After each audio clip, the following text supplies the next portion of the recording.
Intruder, identify yourself.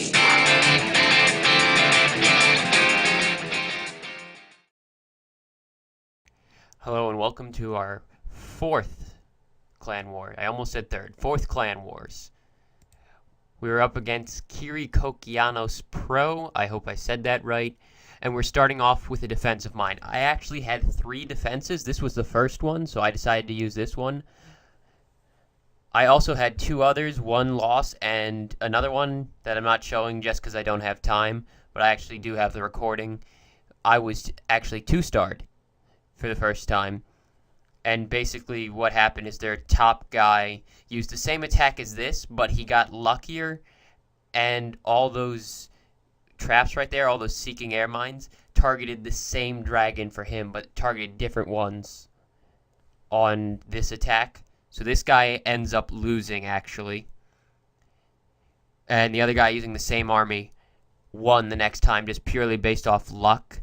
So he only lost 1 dragon instead of all 4 dragons right there. And the other attack, the third attack that was against me, was an all-archer attack. And the guy just had some bad luck and ended up with 47% on the all-archer attack. I'm still probably going to stick with this base right here, because it is winning most of the defenses, even against the stronger players in the other clans.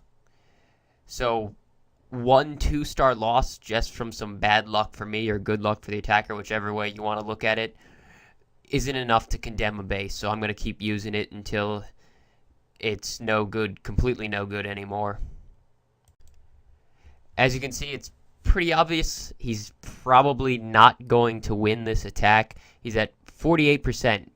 And 49%, that's pretty devastating to lose at 49%. I was, of course, really happy with this defense. I actually tried to shorten this video up some by leaving out some raids, and this is as short as I could get it, because there's just so much content generated in a good clan war. We actually had a ton of really good defenses on our Town Hall 9 bases in this clan war. We actually normally do have some really good defenses for our Town Hall 9. Sometimes I'm really surprised by how well they defend. Like, they get 2-starred by some of the top players in the other clans, and they're a Town Hall 9, and I'm just looking at it thinking, well, I could 3-star that. That guy used almost the same army as I would have used. You're a trophy-pushing clan. Come on. You gotta get that 3-star, or at least a 2-star on a Town Hall 9, but there have been tons of successful defenses for our Town Hall 9s, or at least only 1-stars.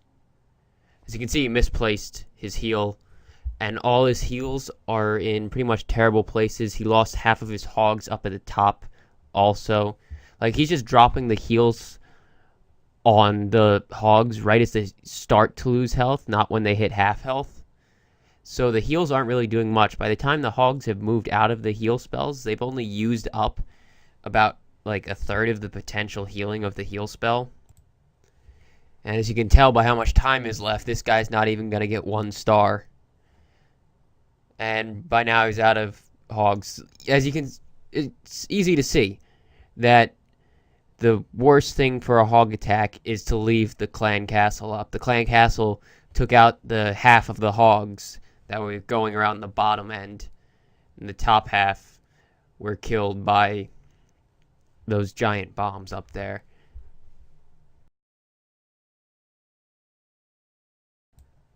The only army where I feel it's okay to leave up the clan castle is if you're attacking with Golem Witch Wizard or Golem Wizard P.E.K.K.A, all that stuff, and you can actually use the clan castle to draw you into the core. Especially if you attack from the opposite side of the clan castle, it'll actually pull your troops to the core, because they'll go after the clan castle and just break their way in.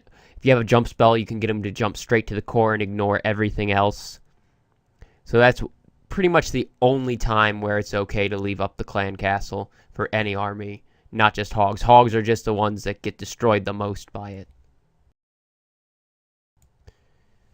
But in general, you're going to want to get rid of the clan castle with almost every type of attack, unless it's a really tough Golem Witch Wizard attack where you can't really break into the core and you're brought a jump spell.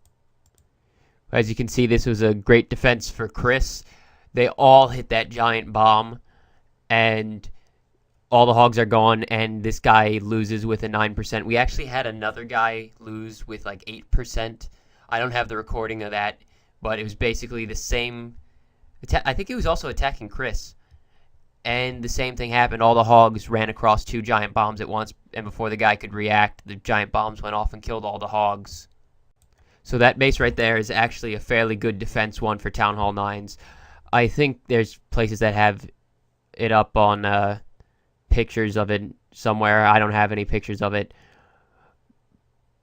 But it wasn't designed by someone in Crimson Sky, so I think it's called the Ringus design or something like that.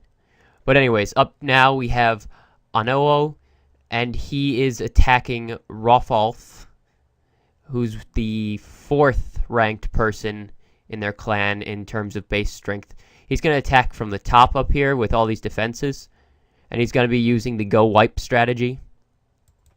Basically, after these videos, I think most of you are getting an idea how to use this if you didn't already know, because it's just all about clearing a path for your heroes and breaking open all the way to the core. You want to either have a jump spell getting you into the core, or you want to completely break open the walls.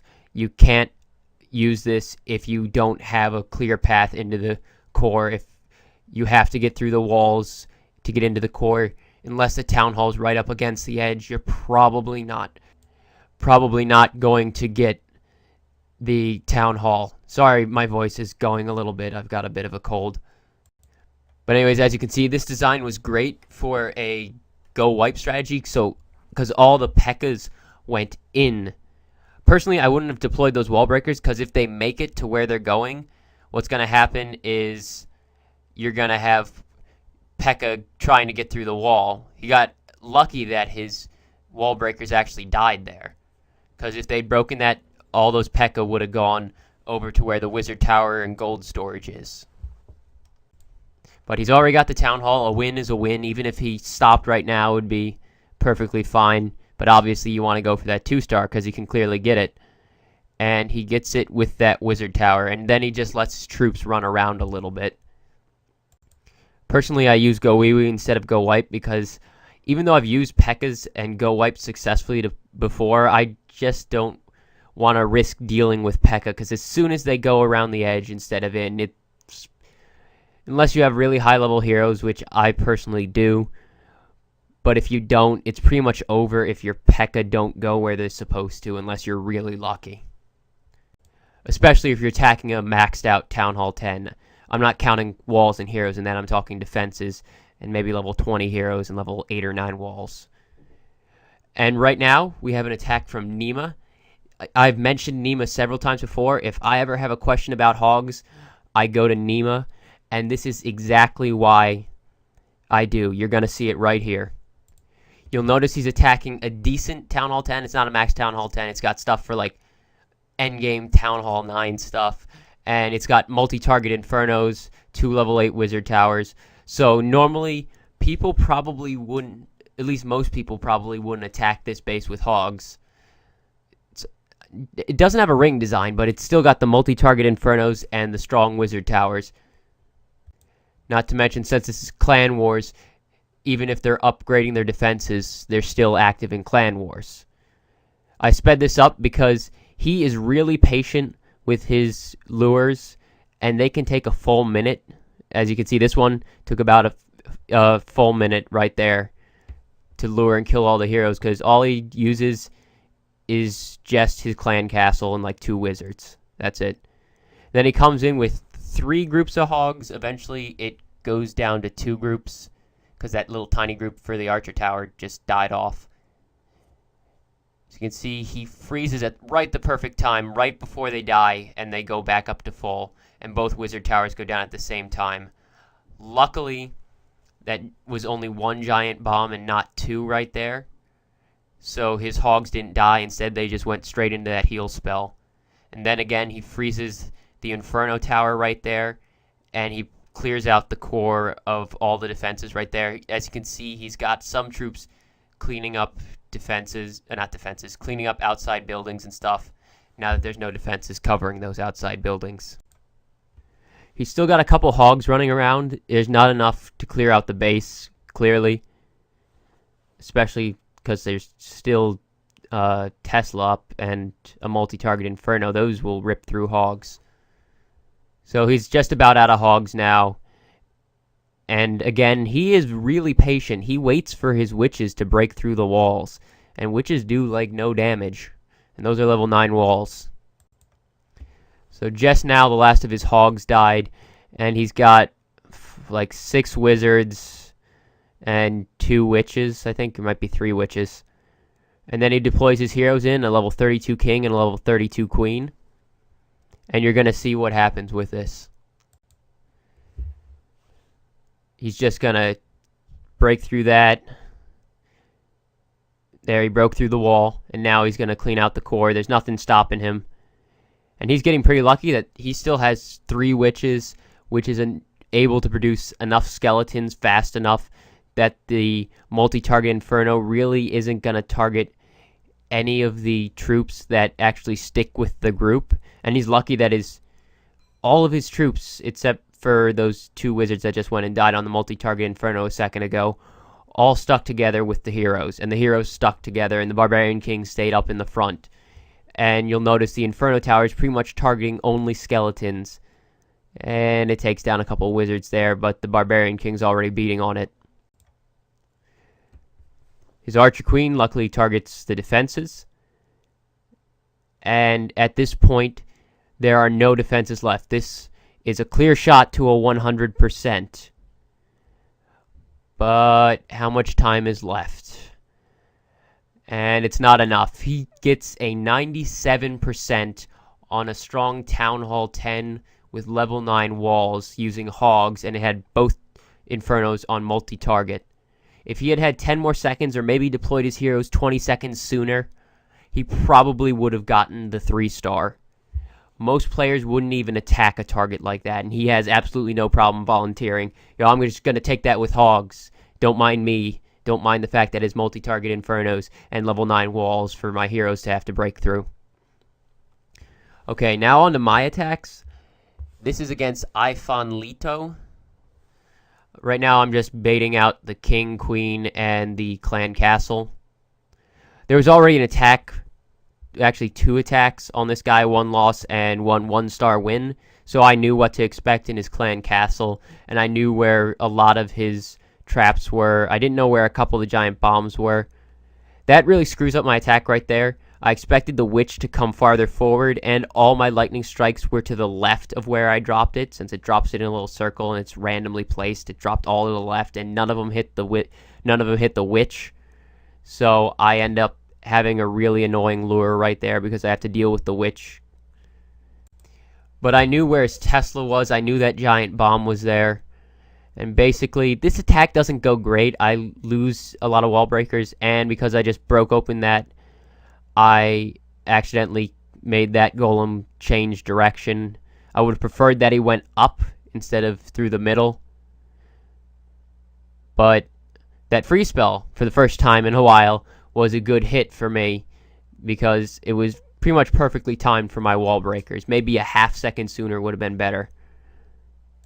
At this point, it's obvious I have a clear shot in the core, so I just deploy my heroes straight in before those buildings close to the outside are destroyed, because at that point, if I destroy them with wizards, my heroes might have gone down to the bottom and gone around the outside, and then I might not have gotten the town hall. I probably would have, because I got some level 6 wizards rolling around in there.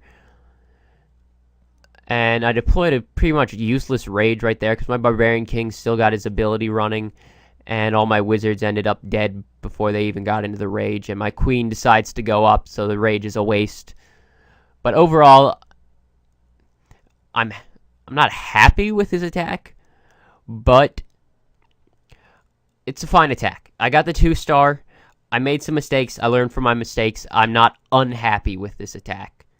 People were all speculating, oh, he's unhappy with his attack. And I'm like, no, I got 2 stars. Nothing to be unhappy about. I wasn't going to get 3 stars to begin with, so 2 stars good enough for me. Coming up for my last attack, I attacked their number 1 player in their clan. I actually got tips on how to attack this guy. You can see it's the same design, only flipped 180 degrees from what Anoo attacked, and has the same clan castle even anyways. But I'm attacking from the opposite side. Anoo attacked from that side with all those defenses there, because all those buildings pull your troops in. Instead, I was going for the really lightly defended side, and I actually got tips on doing that. Originally, I was going to attack from the other side, but I asked Carpe Diem of Golden Sky. He was mentioned in one of Daddy's recent videos. He's the one up in low top 200 using GoWipe. Actually, he's using GoWipe. He uses the P.E.K.K.A, and he's actually 100%ed people up there. So I just asked him, hey, which side should I attack from? I was thinking attacking from the bottom. He's like, nah, attack from the top. And I'm just going to give you a spoiler right now. It went completely perfectly. I was really, really happy with how this went. Even though, also another spoiler, my Archer Queen goes full retard on this. Just 100% full retard. Also, my lure there wasn't perfect because the queen actually got to the side of my witches, and I had to waste some wizards to take her out, or else I would have lost all my witches, and then I would have had the barbarian king killing my wizards and the witches killing my wizards. So basically, I distract the side expos and the cannons there, and just sort of take out the side stuff just in case my troops want to go to the sides instead of going towards the core. There, I'm dropping my wizards to take the stuff out. So basically, those golems are pretty much forfeit. They're gone. They're dead. I'm not even going to pay attention to them anymore. They were just to clear those sides away. And I've got my third golem going in with all the rest of my army. And I normally don't carry a jump spell. You've never seen me carry a jump spell with my GoWipe army. But I carried it this time because I saw that I could get all the way from the outer compartment straight into the core with one jump spell. But here's where my Archer Queen goes 50% retard. She's only halfway there right now. She starts hitting that wall standing just outside the jump spell. Instead of going into the jump spell and jumping, she just shoots a level 10 wall. But my king got all the way straight to the core. He even ignored that expo and didn't clean out that compartment. He just went straight into the core and took that town hall by himself. He also had a golem with him. The golem's still alive. And I'm pretty much out of troops except for my queen and my golem now that my king just went down. But my golem is still got a little bit of health. He breaks apart there and does some damage to the clan castle. Also, that rage was a little bit of a waste because I thought it would help my king out, but he died before it could help him. But it helps the Archer Queen just a little bit. I get to that 2-star and decide to save my Archer Queen time. She's hardly hurt. You'll notice the full retard happened when she went ahead and attacked the core wall too and completely ignored the jump spell again, even though she passed through the jump spell. So basically the war's ending when I caught up with this video, but we had our last guy attack and we did 88 out of 90 attacks. I eventually want to see my clan doing 90 out of 90.